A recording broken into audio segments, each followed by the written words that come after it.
worries me. Yeah.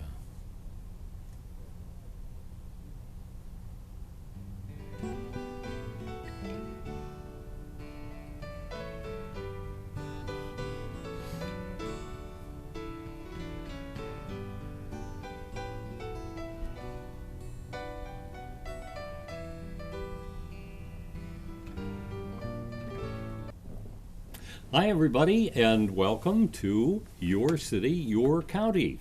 We're recording this on July 13th, 2022, and we have as our special guest, you're not really a guest anymore, you're really just kind of part of the family, Matt Joski, who's the Kewaunee County Sheriff. Matt, Awesome. Good to have you again. Thank you, sir, with for us. inviting me.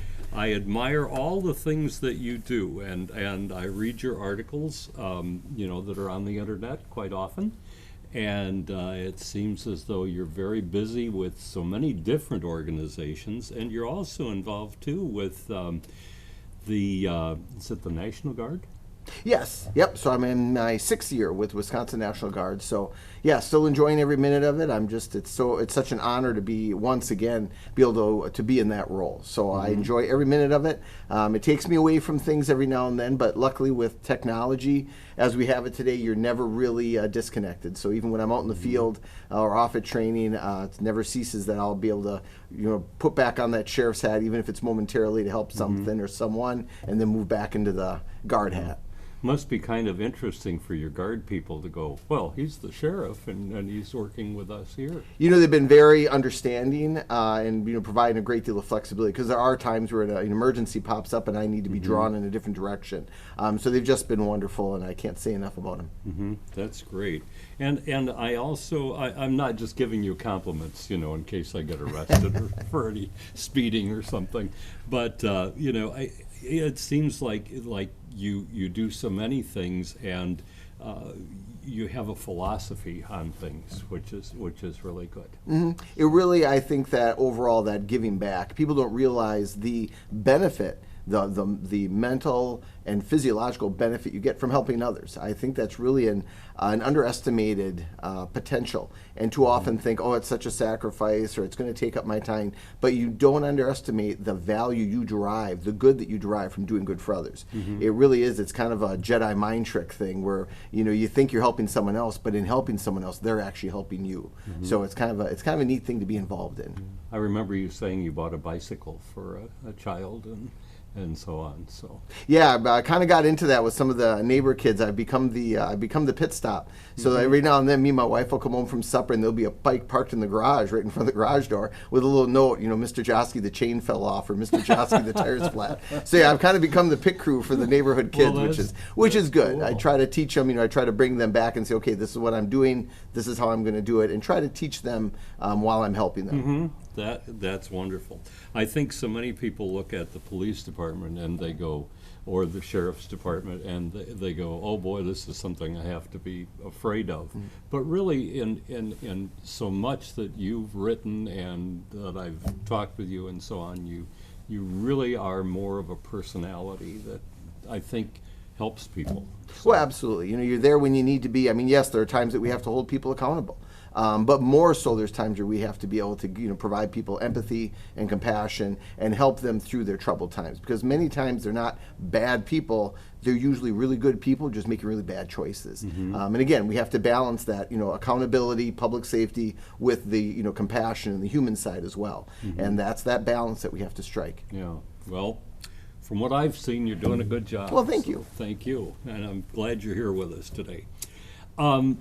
As we speak, coming up on next Tuesday, we're going to have some action, one way or the other, taken by the Kewaunee County Board and the County Board. And it has to do with the jail, which has been a topic that has been coming back and back and back and back many times.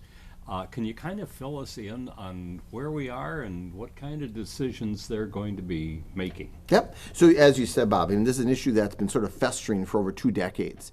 It was attempted to be addressed many years ago, and we brought it back to the forefront about 7 years ago. Really started in earnest, going through analysis and studies, and putting together committees and collaborating at the state level and at the local level. Really doing a lot of work so that it doesn't surprise anybody. I've done my best to communicate out in articles and venues like this, meetings, to try to make people aware of the need first and foremost, the need, and then the process by which we solve that need. And I think we can commend our county board, the various committees, which included the county board, state representatives from our jail inspector to our architects to our cost analysis, even some federal resources from the National Institute of Corrections that have really dove into this issue over the last 7 years. And then when we got to the design part, that we really scaled it and scaled it and scaled it back over and over again until we finally got to a project, to the scope of a project that we feel is both solving the issue, that's an effective solution,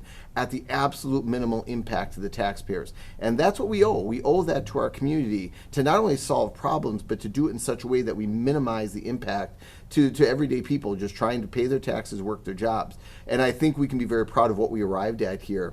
When we look at the tax impact to a $200,000 property at approximately $40, that's incredible. That we're going to be able to once and for all solve this issue that's been lingering for decades and do it at such a minimal impact to annual taxes. I think we can all be very proud of where we've taken this project and what this project is going to accomplish, not just in incarceration or housing people, but our bigger goal, which is trying to change lives. Because as I said earlier, most of the time they're good people making bad choices. So whether or not those choices are because of mental health, addiction, maybe it's unemployment, whatever it is, to be able to surround them with some services and resources that we send them on a better trajectory. You send them down a different path once they're released after 60 days, 90 days, whatever it might be, that we don't just turn them back into a setting or into an environment that they're just going to reoffend. So let's use that time that they have in our facility to change their lives, to set them on a trajectory where they're going to be better community members, contributing community members, and that should be our goal. One of the shows I watch on TV occasionally is Cops and Jail. Also, I don't know if you've ever never watched those shows. Never seen those shows. Well, you've got the great experience, but it seems as though oftentimes the officers on those will say to someone, "Do you know where you're going? Are you really thinking about where you are?" And it seems like they're giving people advice, which is, boy, I go, wow, that's really great. And maybe they'll, learn something from this officer or this group of officers that are meeting with them. Yeah, we always have to be careful. We don't necessarily give advice because we always, have to say we don't give advice. But what we really try to do is give them a different perspective. A good example is a traffic stop. When I used to, make traffic stops back in my day, you pull somebody over for speeding. And you'd ask, where are you going? Oh, I'm on my way to work and I'm in a hurry. And my next question would be, well, how much are you going to make today? Back in the day, they might say, I might make about $120, $150 today. And I said, you realize that you just spent it, that today was for nothing. Because if I give you this ticket will have spent everything you're about to make. Just to, again, put that in perspective. Or to put in perspective, if they, don't stop at a stop sign, do you realize the impact? To try to, again, just bring that perspective, because too often we all get into a tunnel vision of our daily business, our busyness, right? The family, the job, whatever it is. So in law enforcement, if we can just slow people down and have them realize the impact of their decisions, that is a big part of it. I remember many years ago coming into Algoma, and County S had been closed, and they said, don't take County S, in this part. And I took County S where I should not have. And I looked behind me, and there was a police officer back there, and I thought, well, that's nice. He's taking it. I can certainly take it. And he pulled me over at that point, and he said, "Sir," he said, "what is it about, don't take this road that you don't understand?" And it certainly made me think. Yeah. So I was very careful after that. But I know he was a very nice officer. He only gave me a warning.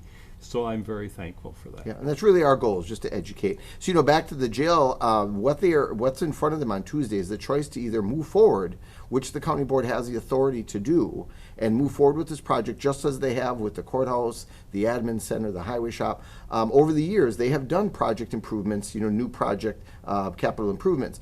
And so they do have the authority to do it, or they can decide, you know what, we want the people to vote on this and put it to referendum. The issue with the referendum is that our costs are creeping up every ticking moment, you know, and that's what we're trying to get ahead of, is the increasing costs. And in this economy and with the inflation as we see it, we have an obligation to act decisively and to move this forward so that we can, again, minimize that impact to the daily taxpayer. I think that people are well informed. I think that people understand the project, the history of the project, and I do believe that the county board will take the initiative, and I think they're going to move forward and do what needs to be done to maintain minimal impact to the taxpayers as we keep this project down the path. If I had a prediction I would like to get from you, do you think the county board will be doing this, or do you think it'll go to a referendum? I'm an eternal optimist. I have to be, Okay. and so I do feel that the county board understands their obligation as well as their authority. That, you know, the people of this community elect us as an elected official. They elect us and they put faith in us, and I think that they will take that confidence that people put in them and make the right action. You know, you can't elect somebody to office and then have them delegate, you know, their authority every time a decision has to be made. Yeah. I liken it to the annual budget. You know, we have approximately a $23 million budget that gets passed every year. Well, that doesn't go to referendum every year. It No. can't, because it's something that has to be done. Very similar here. This has to be done. We can no longer stay in the place where we are in regards to this facility. And I think they realize it. So no different than them using the confidence that people have put in them to pass an annual budget. They need to use that same faith to say, yes, this project has been studied, it's been evaluated, it's been screened, it's been refined, let's move forward. So we will know next Tuesday. Yes, we will. Okay, or maybe as you're watching this, we've already made the decision. Not we, but they. Other activities that I've been interested in is someone who, let's say they get into trouble as far as drugs go in the county.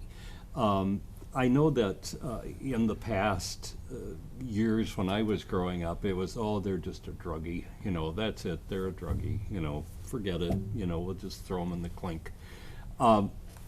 What are you doing different now than would have been done when I was a kid? Yep. What we've seen, you know, historically, we have people that may have been using inhalants or marijuana, or, you know, lesser grade drugs. That's a phase of their life, and typically they will work through those addictions with the right resources, with the right supports. They can work through it, and I have so many success stories of people that have come through addiction to, you know, to get married, to raise families, to have jobs. But what we're seeing with some of the drugs on the streets now, with your fentanyl, with your opioids, is that is such deadly drugs that they may not have the opportunity to get through those addictions. And so that's where we start talking about Narcan, the ability for, whether it's first responders or even family members, when they have the access to Narcan, to be able to use that in the event of a potential overdose. And there have been numerous success stories where somebody has overdosed, Narcan has been applied, and the person has been able to be brought back. So, you know, whether or not we agree with their life decisions, whether or not we agree with their addiction or how they got there, we have a human obligation to make sure we're providing resources to save lives, especially in law enforcement. So one of the programs we've recently embarked upon in collaboration with Badger State Sheriff's Association is the presence or the use of the availability of Narcan through the jail. So when we do have people and they've been identified as having addiction issues, when they're released, whether it's to them or to their loved ones, to provide them with a resource of Narcan so that, heaven forbid, they do fall back into that addiction, there is a resource there to be able to get them through. And the goal is, again, that over time they will work through their addiction, again, through proper resources, counseling, AODA, that they can get through that addiction, but we've got to keep them alive in the meantime. So it's a resource, again, that the Badger State Sheriff's is offering to all the jails, and we are going to be participating in that here in the upcoming weeks. And for someone who may not be familiar with what Narcan is, it's basically a shot if you're overdosed, Is that correct? Well, so we're doing it through nasal. You can either do the injectable or the nasal. So we're doing the nasal inhalants. So that way, nobody has to be nervous about having to actually inject somebody. They basically just use a nasal inhalant, be able to apply that, and it gets into the body system, into the bloodstream, and is able to counter the effects of opioids, fentanyls, and the different narcotics. Mm-hmm. Yeah, very interesting. You mentioned fentanyl. I believe that's the topic that that I've heard about, and people are saying, oh, somebody died because there was, I believe it was fentanyl. And why would someone who, let's say they are a drug dealer, why would they put fentanyl in a thing that they're trying to sell to somebody? So it's such a powerful drug, and so what they're when you're addicted, you're chasing a high. Mm-hmm. Typically, when people talk about basic drug use, marijuana, they want to get high. When we start talking about opioids, heroin, and fentanyl, it's very different, and to the point where the way it affects the body, you no longer feel well. And so it's different than you're trying to chase a high. It has basically modified your body in such a way that without it, you feel sick. So when you talk to people that are addicted, it's not that they're trying to get high, they're just trying to feel better. That's what a strange change this is to our normal thinking, because I feel this, grew up thinking the same thing. Mm-hmm. Oh, they're just trying to get high. But when we look at people that have addiction in regards to opioids, the body is so broken down, the body is so changed that they're not necessarily chasing the high, they're just trying to chase what you and I would think is just feeling normal. Yeah. That's the terrible addiction that this brings with it. Okay, so that's why fentanyl would be used in a product. And it has such a quick addiction rate. So these people that are selling it, they want to get people hooked and get them hooked fast. So when they increase the potency of these drugs, that these people that maybe just experimented with it or whatever the circumstances were, instead of just once or twice or 3 times and they can walk away, that first hit they've got you. So that's powerful stuff. Yeah. And so we've got to do what we can to get people through that addiction, because when we talk about the war on drugs, it's a business proposition. It's supply and demand. And for many years, especially in law enforcement, we kind of focused on the supply side. We did warrants, we did drug raids, we arrested people. That's affecting the supply side of the chain. Yeah. But we really do have to look at the demand side. Why is there the market? Well, the market's there because of the demand. Yeah. So that brings us back to the treatment, to being proactive, to the prevention of drug use in our young people. And my goal is someday that these guys can be standing on a corner with their drugs and nobody wants it, that they're going to go out of business. Yeah. That's our goal, but we're never going to put them out of business while the demand exists. So that's a 2-part business model, and we want to keep pressure on the demand, right? We're going to continue to do drug arrests, we're going to continue to take out suppliers, but we've got to also look at the demand. And until we tackle that, there's going to be somebody on every corner doing it, because they know there's a demand. It's kind of like cigarettes in many ways. Of course, cigarettes can be very addictive too. But, I remember when I was younger that everybody, it seemed like, was smoking. And now you look and you go, oh, look, it's a smoker. Right. It's different than what it had been. And I think part of that is public relations that have been presented, and television ads and that sort of thing against, obviously, smoking. And I'm sure we're seeing the same thing against drugs. It is, and we have to be careful not to get into what I used to sort of call a weird game of whack-a-mole, where you tamp one thing down and another one comes up. And in regards to cigarettes, we've done a great job with traditional cigarettes, but now what we've seen rear its ugly head is the vaping, and the chemicals that are involved in vaping, and the damage that's being done to vaping. So that could be a whole different interview, but that's often what happens, is you tamp one issue down and another issue pops up. So we've got to always be ready to deal with whatever the most pressing, relevant issue is. I can appreciate that. I know growing up, and at that time, of course, drugs were different than they are now. I mean, the quantity of drugs and where you'd get it and so on. But I remember, my family always saying, don't even try once, or you can get hooked. Yeah. So, And that's that prevention. So you had a great prevention tool, which was that upbringing. And a lot of these young people nowadays are dealing with so many dynamics and so much in their lives that they don't have what we had as that deterrent, as that prevention tool. So we've got to figure out how to get them to avoid it. Yeah, and it's so much more readily available than it would have been, say, centuries Right. ago. Maybe not quite that, but okay. Well, we've covered the jail project. We've covered Narcan. I understand that people are still getting hooked on frauds. Tell us a little bit about the guy who calls up and says, I need your social security number, or just send me $50 and everything will be good with your computer. Kind of go into that, if you would. Absolutely, and we could spend, all morning talking about different scenarios and different methods by which frauds are perpetrated, but there's one basic formula that is universal, and that's really what we have to focus on, and it's this issue of elevating people's emotion, their emotional state, to diminish their logical state. Right? And that's what it is, whether that's a good emotion or a bad emotion. The IRS sends you an email or calls you and says, hey, we're going to be doing an audit. That elevates an emotion, whatever that emotion may be. It elevates an emotion. And so our logic gets diminished, and next thing you know, we're writing a check to somebody we think is the IRS so we don't get audited. Or you might have somebody that says, you just won $20 million, and in order to release the winnings, you need to pay the interest up front, which is $10,000, right? And so, good emotion, it's still an emotion, logic went down, and people are sending money in for the interest on a lottery they never entered, nor will they ever win. And that's really tragic. So the key here to all of these, regardless of what scenario it is two things. Never act immediately. Never, ever act immediately. Get another set of eyes or ears into that situation, because that other set of eyes or ears is not connected emotionally, right? You're now able to bring logic back into the conversation. You might say to somebody, oh my gosh, look, they just told me I won this lottery. That other person's go, what are you thinking, right? Because they're not emotionally tied. Yeah. I mean, it's no different than me walking into the tool store, whatever that might be, Menards, Fleet Farm, whatever. I walk into a bunch of power tools, my emotional level gets heightened because I'm like, oh, I gotta go buy the new tool, right? My wife might walk into a shoe store, emotions up, logic down.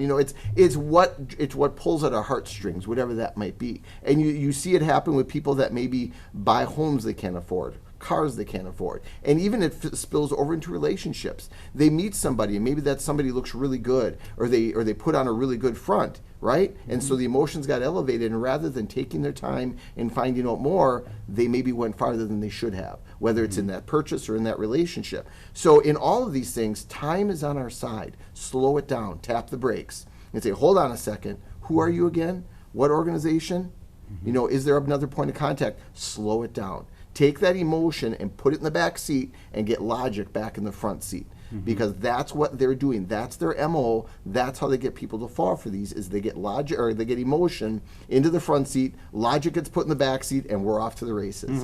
So again, we could talk all day about the various dynamics of frauds, but people need to realize it's the same formula regardless. Emotion versus logic. So whatever you need to do to bring logic back into that conversation, do it. Because the less emotion, the better the logic. And that's the trade-off. And a lot of people are more emotional, and a lot of people are just the opposite, and they're going to analyze everything that you can imagine. Sure. So it has part of it has to do with your own personality, I'm sure. Yep. And they're not stupid. They might do things in certain times of the year. Charity frauds are always during the holidays. Hey, we've got a charity running, right? When we had the stimulus money, then people were latching onto that. Said, oh, we've got stimulus money that you qualify for. Well, they think, well, I did hear about that on the news, so yeah, that could be logical that I may qualify for, stimulus money. Well, it's a fraud, right? It could be COVID relief. We've seen everything that's happened in the last couple of years in our country. People have tagged onto that and figured out a way to put a fraud to it. So even though there are legitimate components to, stimulus money, COVID relief, all these things, people have found a way to hook a fraud to it and try to divert people's money away from reality. So you just, again, slow it down, tap the brakes, get somebody else involved and say, hey, this is the letter I had, this is the email I got, this is the call I got, take a look at it, what do you think? Chances are they're going to come at it with a little bit more of a logical, reasonable approach than maybe what you are. Does the sheriffs or the police department, do they raise funds this way? Because I've gotten those phone calls. Yep, and we do locally, and there's legitimate even state organizations. Sometimes various organizations will bring on a third party to do their fundraising for them. So again, you just have to ask the questions, where's this money going, right? I always tell people in most things in life, local is always best. Whether that's charity, whether that's business, whatever it may be, usually local is best. So if somebody calls and said, hey, we're calling from the National Institute of blah, blah, blah, so you know, thanks a bunch, but I give locally. Then you know exactly where your money's going to, easy. Yeah, I seem to, my reaction is, yeah, there are several local organizations that I think are really important. And yeah, the others are important as well, the national ones and everything else. But generally, I'm usually giving to a local organization rather than, you know, somebody who calls me on the phone. Right. It just lessens the potential for that kind of fraud. Yeah, yeah. Anything else special that's going on in the Sheriff's Department these days? We've got some great new hires coming in. I mean, our staff, as always, we got people retiring, we got new people coming in. We really have some amazing men and women that are working at the Sheriff's Department. I mean, all the way from our most senior down to our most recent hires. Just amazing, the quality. When you hear a lot of agencies that are struggling with recruitment, I'm just amazed at the wonderful and amazing people that we get into our department every time that there's an opening. So we don't necessarily get the numbers. You know, you're seeing that across the country. But I always say what we lack in quantity, we definitely make up for in quality. Because we've got some amazing men and women that are, you know, working, whether it's in the jail, dispatch, school liaison investigations, our cooks, patrol, our command staff, our administrative assistants, just amazing people throughout. And we're just so lucky and blessed to have these kind of people that have said, I want to serve my community. That's great. I haven't seen any help wanted signs outside outside of your office, so maybe it's going okay. Huh? Yeah. Okay. Any reaction to some of the situations that we've seen with mass shootings recently? That's kind of a pretty, I don't know, a tough topic to talk about, I know, but how is Kewaunee County prepared if something like that should occur?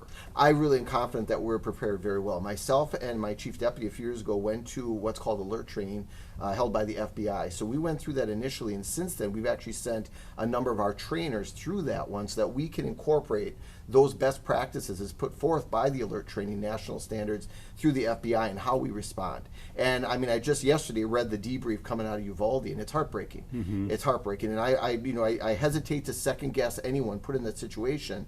But I look at our trainings, I look at our protocols, and I'm confident that we will do what needs to be done when that time happens. And I hope it never happens, but we definitely have men and women in roles, and they understand the necessity of what we have to do if, heaven forbid, tragedy strikes our community.